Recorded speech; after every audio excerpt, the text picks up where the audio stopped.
రాజధానిలో వివిధ సంస్థలకు భూ కేటాయింపులపై మంత్రివర్గ ఉపసంఘం భేటీలో నిర్ణయం తీసుకున్నామని మంత్రి నారాయణ తెలిపారు. మొత్తం 7 ఆర్గనైజేషన్లకు ల్యాండ్ ఇచ్చామన్నారు.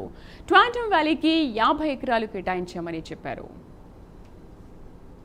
ఐటీ నెస్టేజ్ ఇవ్వాలని లా యూనివర్సిటీకి 55 ఎకరాలు ఫైనల్గా కన్ఫర్మ్ చేశారు. క్వాంటమ్ వ్యాలీ ఏదైతే ముఖ్యమంత్రి గారు క్వాంటమ్ వ్యాలీని డెవలప్ చేయాలి, ఐటీ నెస్టేజ్ ఇవ్వాలని తీసుకున్నారు, దానికి 50 ఎకరాలు యాడ్ చేశారు. 50 ఎకరాలు ఇవ్వటం జరిగింది. అదేవిధంగా బసవతారక క్యాన్సర్ ఇన్స్టిట్యూషన్కి అంతకుముందు 15 ఎకరాలు ఇచ్చాం. వాళ్ళు ఒక మెడికల్ కాలేజీ కూడా ఎస్టాబ్లిష్ చేస్తాం.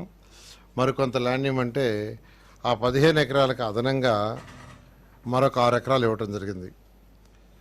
అదేవిధంగా ఇన్కమ్ ట్యాక్స్ డిపార్ట్మెంట్ వాళ్ళకి 0.78 ఏకర్స్ ల్యాండ్ ఇవ్వటం జరిగింది. Red cross society, Indian red cross సొసైటీకి 0.78 ఏకర్స్. కోస్టల్ బ్యాంక్ వాళ్ళ హెడ్ ఆఫీసు ఆంధ్రాలో ఉండేది, వాళ్ళకి 0.40 ఏకర్స్. అదేవిధంగా IRCTC హోటల్స్, దానికి మరొక 1 ఏకర్ ఇవ్వటం జరిగింది. మొత్తం 7 ఆర్గనైజేషన్స్కి ఈరోజు ల్యాండ్ ఇవ్వటం జరిగింది. అంతకుముందు 64 ఆర్గనైజేషన్స్కి యాక్చువల్గా ల్యాండ్ ఫైనలైజ్ చేసాం. లా యూనివర్సిటీ